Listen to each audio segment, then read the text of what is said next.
Hello guys and welcome to DarkHorse FM, and in this video we're going to look at in-game management in Football Manager 2022, and to some extent we're going to try to answer the question as to why even the best tactics of Football Manager, the best OP tactics on FM 2022 would will at some point struggle to dominate the AI, struggle to dominate the match engine, struggle to dominate leagues, win you multiple trophies over multiple seasons. And hopefully with this video I'm going to uncover why that is the case, and it's down to most of my research that I've uncovered so far, so I've learned that it has a lot to do with your in-game management of Football Manager. This video is for anyone that enjoys playing Football Manager with mid-table sides, to some extent lower teams as well as the underdog sides, the sub-top teams, the teams that are slightly above average but are not the best in the league. And to some extent, since I've managed Real Madrid and Borussia Dortmund in this game, as well as Liverpool and Manchester City, I've also understood that to some extent, more often than not, the results that you're getting in the game has a lot to do with your approach as to how you're managing your in-game scenarios in Football Manager 2022. And hopefully with this video, we'll be able to address that and then put everything into perspective and see how you can get the best results out of your team using your tactics, your best tactics, even the downloaded tactics that you go on to download. So before we get into detail, I'm going to tell you a little story about the club named Rosenborg SK. So recently I just joined Rosenborg SK in the Norwegian league, and when I joined the league, we were at some point, where is that? I quite remember, against Lillestrøm. Okay, they had already played Lillestrøm and then they lost 1-0. Then I joined Rosenborg SK. We had our first game against KKC in the Europa Conference League, and then we went on to beat them 5-0. We had the league game in Ileserian. We went on to draw that game 1-1. I didn't think too much of it at that time. The second leg against KKC came, and then we went on to beat them by 4-0. Then the league started to come closer. We had a game against Stabæk and we lost 2-1. I didn't think too much of it at that time as well. And we went on in the Europa Conference League as well to part to qualifying. And you can see the run of games that we went on to draw and to lose these games, despite the fact that I didn't alter my tactic that much in the game. I used the same tactic that I used to thrash the other teams 5-0. Kept everything relatively similar. A tactic created for Rosenborg SK, the squad of players that are in Rosenborg SK. Ideally it's a perfect tactic for Rosenborg SK, but it went on to lose this straight amount of games, and then I had to question myself at that point. Was the problem really the tactic, or that my players were crap? But I doubt my players were crap, because Rosenborg are predicted to finish somewhere within first 5 teams in Norwegian league. So it wasn't down to my players, it wasn't down to the tactic that I was using. So what exactly was the problem with my team, and why were we not able to get results? And then I realized that to some extent I was playing every game the same way without trying to alter my team to match the opposition that I was playing against. And what I learned in Football Manager 2022, especially joining this Rosenborg save, was that every match in Football Manager that you play is a different game entirely. So you're going to have to approach that game in a different way than you went on to approach your last game. So even if you went on to win the game, your last game, by 5-0, you're going to have to repeat a process of analyzing your opposition and then getting the strengths and weaknesses of the opposition team that you're coming up against, and then the strengths and weaknesses of your own team based on the other opposition team, and then compare them. You have to do this every single game. If you want to dominate the league that you're playing in, you have to take pains to have this intricate approach to analyze your opposition beforehand, look at your own squad of players as well, and then try to find out the best approach you can use to face your opposition on match day. I'll do my best to keep this video as short as possible, but there is a lot to uncover with how you're going to approach this. And from what I learned also recently and uncovering the research, by the way, after taking into account all this knowledge that I just, let me say, shared with you right now, I went on to change the fortunes of my team. Vålerenga, we beat them by 2-1, and then you can see that currently they are sitting in 4th place. Yeah, they are doing quite well in the league, and they were second at the time I actually beat them. So it shows that to some extent I had done something right. And to actually confirm that what I did was working, I repeated the same process against Molde, but I'm going to tell you what happened in the Molde game much later in the video. And we went on to beat Salzburg and Brann as well, and these are teams that we were supposed to win.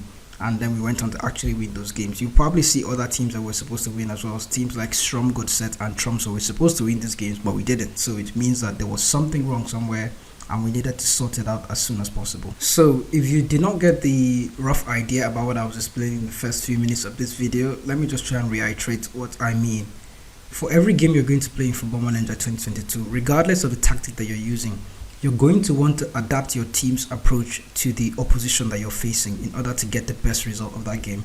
There is no law that says that if you hang on to the same system from match day 1 to match day 38 that you're not going to do well. You might, but more often than not, from what I've learned in Football Manager 2022, the AI is busy adapting to your tactic. So if you're not adapting to their tactic as well, if you're not adapting your tactic to try and deal with their own strengths and weaknesses, more often than not, you're going to come up short, and you might not end up winning any trophy. You might not end up winning big games that you're supposed to win. And especially as an underdog side, you will struggle to get good results against teams that are above you and teams that are elite sides in your division. You might struggle to get good results against them as well. So using this approach will probably help you grind out victories that you couldn't have been able to secure at some point, and also get a draw in those big games that to some degree you are expected not to win the game. So what we're going to do first now, we have a game against Lillestrøm coming up, and we're going to look into Lillestrøm. You can, just like I did here, you can see since they are the next match, you're going to get a tiny little message here that shows you Lillestrøm SK. That's your next game. It always comes up regardless if you're playing a friendly, if you're playing a cup game. It's just going to show you the next team that you're playing again. That's your next match. So once you go in there, you're going to get a rough idea about the team that you're playing against. You can see their media predictions. Depending on the Football Manager skin that you're using, it might not look like this. I'm using the Zealand FM skin, so I'm going to attach a link in the description so you can download that skin for yourself if you want. But more often than not, you can go into the team overview and see most of this other media prediction and stuff. So looking at the team report, that's where our emphasis is on today. You're going to go into the team report and the senior squad. In the senior squad, you're going to first of all click the overview and get a rough idea about the team that you're coming up against. Now in the Norwegian league, I've met teams that set up with a 4-2-3-1, with a 4-4-2, with a 4-3-3, but there are also teams like Molde that went on to use the back three system, a 5-2-3 or 5-2-1-2 system like this that Lillestrøm is currently using. So you have this fair knowledge first of all once you go into your team report, and then look at the opposition's lineup, and you can also click here and look at their strengths and weaknesses and see where their issues are, and see also, most importantly, their strengths. You can see what they have. So if you're playing against a team that is very brave, going in hard and playing high pressing against a brave team might have a counter effect for your team, because they are strong enough to withstand your pressure, and they can pass rings around you and create chances at will. Before you know it, your defense is wide open, and then they're going to score you very easily. So that being said, setting your team to play with high pressing and high intensity, or very urgent trigger press, might not be as effective as you think if you're using a mid-table team and let's say a team that is sub-top, for example.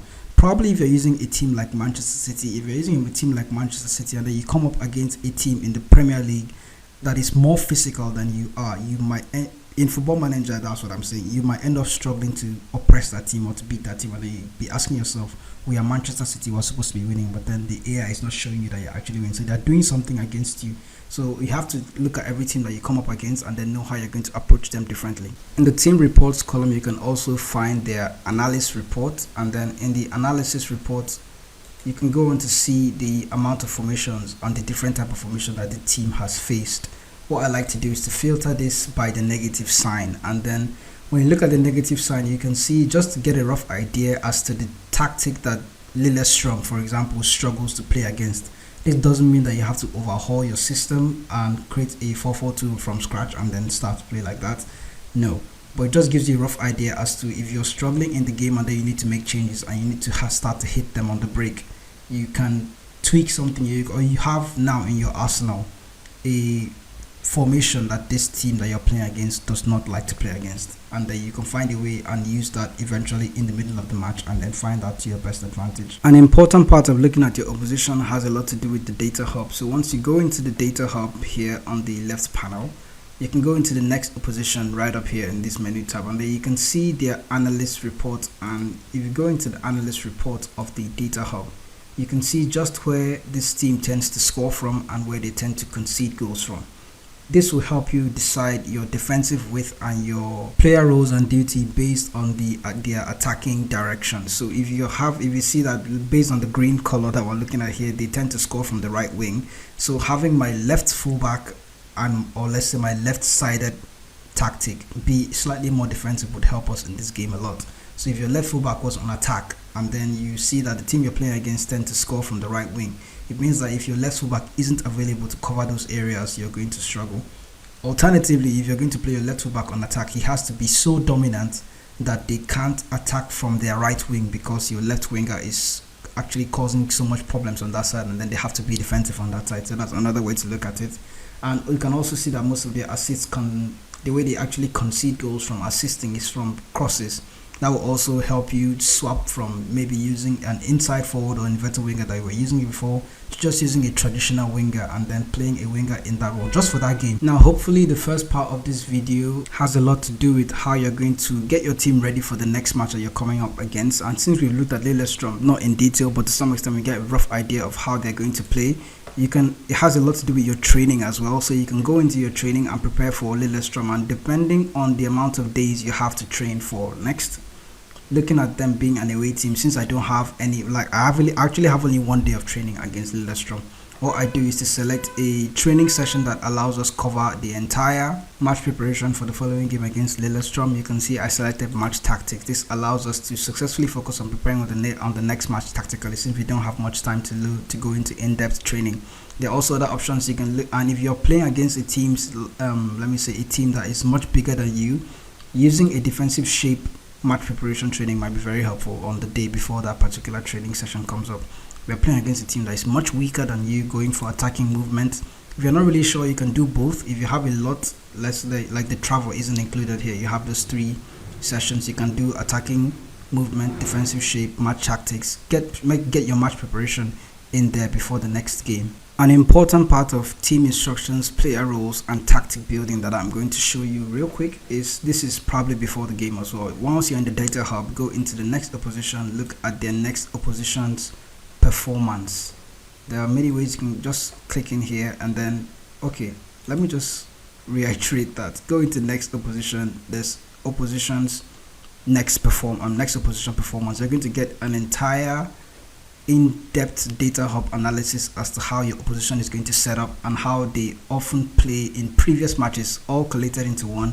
Is going to show you their habits. That's what I like to call it, what they tend to do game in, game out. So looking at their possession, you can see that Lillestrøm they infrequently win possession, but they're very reliable in possession. It shows that if they have possession of the ball, they are less likely to give it away. So you pressing them urgently, there are 2 ways this can actually go for you. It might help you disrupt the way they play, and then you can cause them to lose a lot of possession. It shows that they infrequently win it, but they're reliable in possession. You can, to some extent, you can actually disrupt their passing if you possibly press them well. But if you don't press them well, what this means is that they're going to pass rings around you and they're going to be in your goal as soon as possible. So this also ties down to your in-game response, and then watching the match, see what's happening, see how your players can actually win possession back from your opposition. And if they don't win possession quite well, you have to easily drag that press back and then not allow your team to be outpassed by the opposition's passing movement, because from what I'm seeing here, they're very reliable in possession. There's a lot more you can look at. You can see their defending and their capacity. You can see Lillestrøm, they have lots of blocks and lots of clearances. So this also gives me a message that if you're going to hit long shots, they might just block it. So you have to try another approach to try and stop them from defending those goals. And then looking at the amount of forwards, you can see just the player. It's going to give you a rough idea who your threat in the opposition team is. So there's another guy here in Mohamed Bouya Touray, and then you can see that they're low scoring, low assisters. So they're in that quadrant. It means that you don't really have to worry too much about these guys getting goals, but if they have space, they will score. But if they don't have space, you don't really need to, let's say, type mark them or anything. Just let them be. And then if those players were more dangerous, you can then type mark them, trigger press and all this kind of stuff. But since they are not, going hard on them, trying to type mark them might end up dragging your players out of possession, and then before you know it, there's a lot of space in your defense, and then they're going to start conceding goals. Defensive action is another important one that we can see here. There's more defensive action in their final third than it is higher up the pitch. So if this percentage was a lot closer to the middle line, you know that Lillestrøm are the type of team that are going to press the opposition, try to win possession early. So in this case, I was seeing that they have 46% of their defensive actions in the box. So we know from this reading that they are not the type of team that is going to press up front and try to win the ball early. They are going to sit back and defend for their lives. So it means that long shots probably will not be an option because they're going to block everything. We've also seen that in a different report. So walk the ball into the box those are liable options for this tactic. Try to be more patient, play intricate passes, and even in training sessions you can also add attacking patient as opposed to attacking direct for this kind of system or this kind of opposition instruction, something like that. So it also, if you're going to go direct, you probably want to look for crossing, try to play them from the wide areas and try to loop those crosses. If you have tall players in your team, crossing might help you. That also goes down to your players in your squad as well. Looking at the players that you have for your starting 11, all the players that you have that are fit. If your striker is a tall lad, you might want to play those crosses in. If your striker is much smaller, you're going to want to try and walk the ball into the box and try to break the opposition's defense down. Either way, you have to prepare for all scenarios, and that's the idea behind how you can go about dominating in Football Manager 2022. Now, in game, you're going to have a whole nother matter to deal with. So if you're using an OP tactic, a tactic that you downloaded that seems to work well for your team, a tactic that your team is used to, if you have a perfect tactic for your squad that you've already built, and then you find yourself struggling, it probably means that maybe in game you are not applying the instructions that you're supposed to apply to try and get the best out of the opposition. We've already seen Rough Cut looking at the opposition's report, and then you can see the kind of team instructions that you can include to get the best out of your opposition based on the reports that they have. Just going through that report is going to give you a rough idea about how you're going to approach things in the game. And while the game is on, you'd want to reduce your tactical highlights, your match highlights. If you're using a key highlight, you might want to drop it down to extended. If you're using extended highlights and you still can't see things that are going wrong in your tactic, you can drop it even further to compressive highlight or comprehensive highlights, and then you can get a full picture of the match going on, and then you can try and see where the problems are and try to address them with a hands-on approach. While you're in-game, touchline shouts are very important, and even before the beginning of the match, your team meeting just before the match starts is just as important as well. If you're coming up against a big team, you'd likely want to encourage your players, to believe in themselves, be more focused, motivate them, try and tell them that you trust in them and your tactic, tell them to, stuff like play our best game today, be focused, all those kind of selections, and then you can find a way to encourage and motivate your team to stand strong for the next game. You don't want to tell them stuff like go out and win this game. If you're coming up against Manchester City, that's highly unlikely, and it's going to actually cause your team to have negative reactions, and that's not very good. You want to go into most of your games with a positive reaction from all your team meetings. As I mentioned with touchline shouts, you want to encourage your players to play a lot better if they're not doing so well, but they're not doing as badly. But if they're doing terribly, you can berate your players. That's not something bad, especially if you're coming up against a team that is much weaker than you are, and then you realize that as at the first 40 minutes of the game is still goalless, you should have scored by now despite all the chances that your team is wasting. You can berate them and fire them up and tell them what the hell is this, why you guys should actually go on and score a goal by now. It's more useful. If you're coming up against a team like Manchester City or Liverpool, for example, and then you've managed to stay in the game up until 40 minutes and you haven't conceded, your touchline shout is going to be quite different. So you're going to want to encourage your players in that sense as well, and also praise them for standing strong and not conceding up until that point. That's also going to encourage your players. And what I've noticed is if you have all green smiles, it means to some extent everything is going well. If you have orange faces and red faces, that's not very good. There's also if the red faces are constant, then you know that okay, things are not really going well in this game. But for some extent, you notice that there are some teams there are some matches where your team is doing quite well, and then you go on and encourage them and tell them to be a bit more focused or stay strong, and then they tend to have this flip of red faces. That's going to last for only 5 in-game minutes, and then it's going to go back to normal, and then they will find their way and try and more, calm down, and they're going to go about the game normally. So for the Molde game, we were ahead for the most part of the game, and then up until the second half, deep into the second half, once the game was almost over, we went on to concede a goal via set pieces. So that's also something you're going to want to look at when you're trying to prepare for every single game that you're playing. Look at your set pieces, look at your players' positions, where they stand, make sure that your tall players are in the right area so you can defend those set pieces. And also in attack, this is also going to be helpful to you if you get all your tall players in the right places. So even if you're using the perfect set piece routine, if you don't have the tall player in the right area, it may not work. So just get the right players in the right positions for all your set pieces, and then you can probably give yourself a chance to not lose the game and probably even win those matches. So if I haven't already said it, I'm going to try and say it again for the last time. Even if you're using an OP tactic, you're using the perfect tactic for your team, you're going to want to use a hands-on approach to Football Manager if you want to dominate the leagues and win constantly in this game. Even if you're using a team like Bayern Munich and then you have the best tactic assigned to Bayern Munich, more often than not, the AI is going to learn that tactic and adapt to it, and you'll find yourself getting draws in games that you shouldn't have drawn. More often than not, you would have faster players than the opposition and then you can outrun them. But in some games, they are going to just sit deep and then stop you from scoring, and then you have to try and devise a new method as to how you're going to break those teams down, and then you find yourself tinkering too much. So in order to stop tinkering that much and deviate too far from your tactic, you have to always constantly adapt your tactic to the opposition that you're playing against, so you can have multiple approaches into the game and your players will not be confused when you try to change something. That's what I've noticed that has helped me get good results in this game recently, even with Rosenborg SK, as we've managed to start transforming our terrible season into something better. I hope you found this useful. If you did, remember to leave a like on it as well, and also to subscribe to the channel if you aren't already subscribed. I'll catch you guys much later with more Football Manager knowledge like this as I tend to uncover them, and also for more tactic videos as well.